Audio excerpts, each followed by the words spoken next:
That's a seed sorter.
That's bad.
This place is crusty.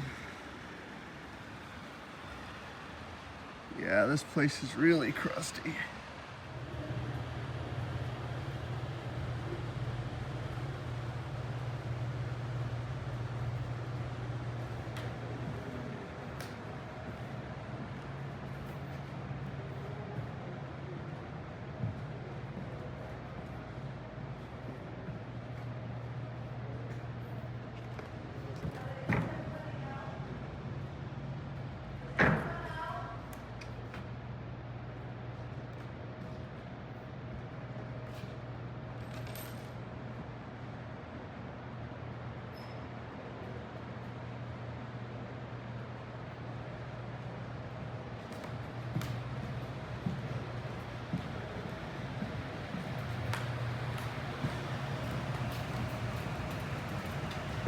Madam Mayor, Jackie Boyce with H2A Architects is present this evening to give an update on what she and the team have been working on with the mill. There's been a significant amount of progress, and tonight she's going to be sharing that with us. So Jackie, if you'd like to come on up.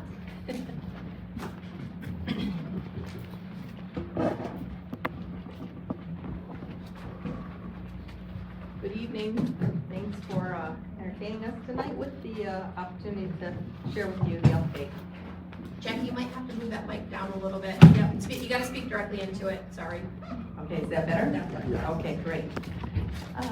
The mill project got kicked off August of this year, and we began our process of restoring and rehabilitation plans for the mill structure. We have a list of tasks to go through for that process to be completed. It begins with documenting the conditions of the mill.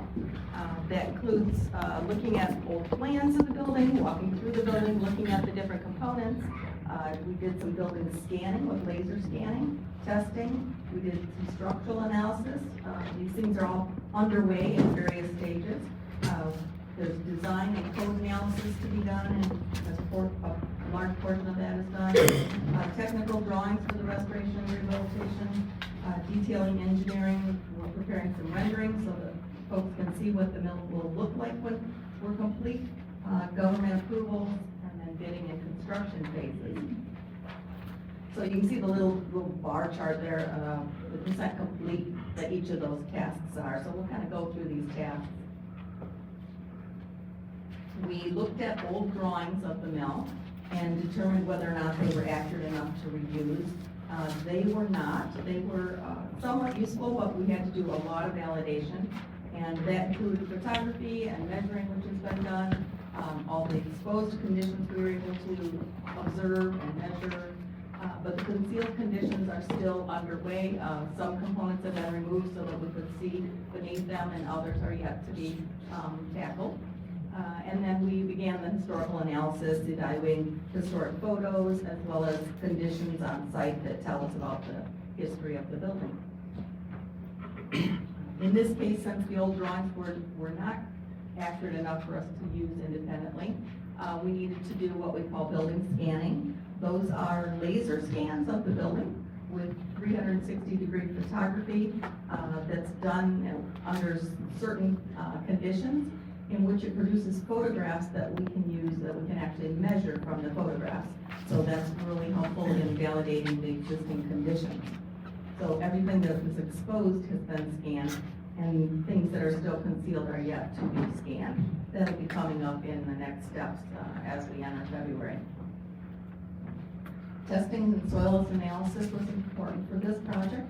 I think you've already been updated on the lean to the building at the basement level, and so this testing analysis helped us to make some determinations and analysis about how to stop that from happening any further, and how to make sure that we stabilize the conditions. So exterior testing and analysis has been done, internal has been done, and then we're in the process of more recommendations and more consultations.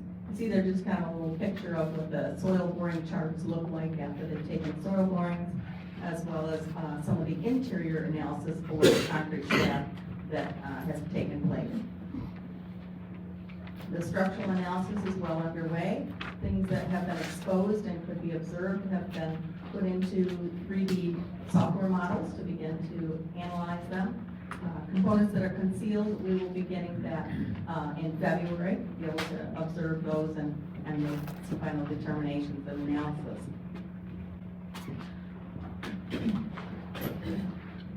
There were 3 exterior borings that were taken so that we could understand the conditions of the earth around the building, and 2 that were done inside the basement of the building so that we could, again, understand more about the conditions that may have been contributing to that lean in the lower level. The design work has been progressing right along. We've worked on general layouts and appearance of the building. We've worked on site design. Some of the detailed areas are yet to be done. Some of the material selections have been addressed, but not all of them yet, and color selections are still underway. Code analysis was important for the building.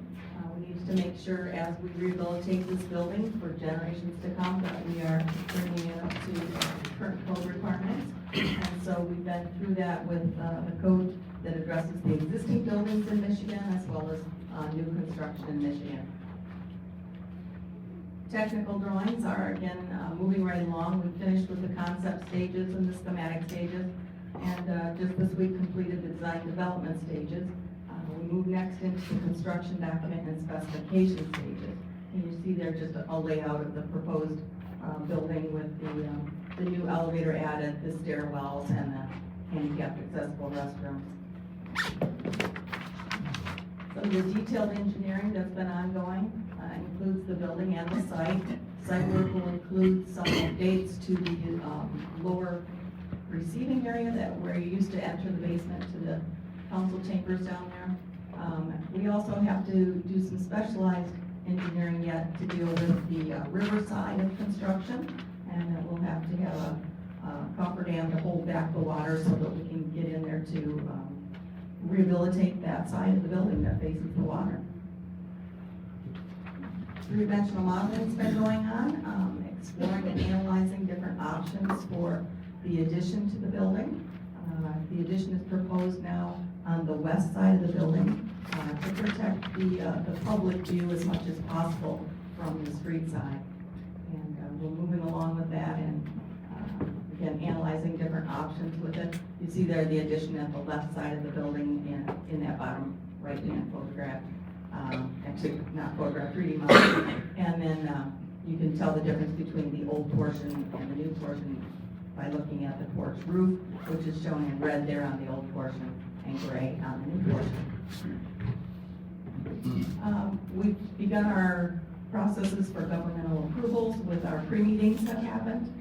We will be submitting to the Historic District Commission, to the Planning Commission, and to the Zoning Board of Appeals.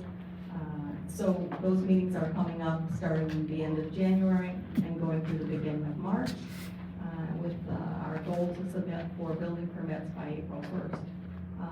We also note that we do have to get environmental permits for our work on the river side of this project, and so that takes some time. Those permit processes are ongoing, preparing materials to be submitted. Cunningham Lip, the construction manager for the project, will be kicking off the bidding sometime in April, and then construction is anticipated to be May of 25 through March of 2026. This is the mill building itself right now. Here's the porch on it.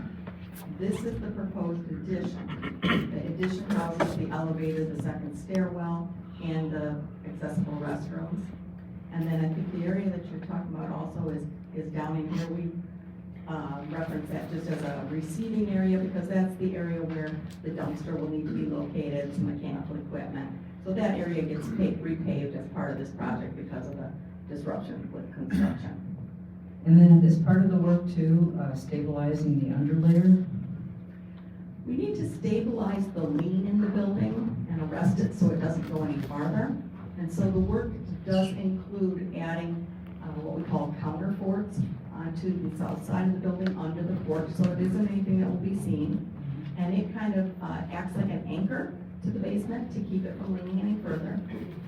We also introduce, there's concrete block walls in the basement right now, but we'll introduce reinforced concrete block walls in the basement, and they'll act like buttresses would on the inside. So those two elements are strong elements in stopping that building from continuing to lean in the future and, again, get it stabilized for many generations. We will be visiting the Historic District Commission with this project and seeking their certificate of appropriateness. This is what we would call a restoration of the mill portion and a rehabilitation. So when we rehabilitate a historic building, it means that we bring it up to a point where it might meet our modern expectations for a building, such as handicapped accessibility in a building, and that is the prime reason, which is fire safety and accessibility for the addition. So we are allowed to add additions to historic buildings, and the Secretary of Interior Standards, which your HDC follows, gives guidance on how those should be architecturally designed and the treatments for those. And so we're looking at those as we're working on this design.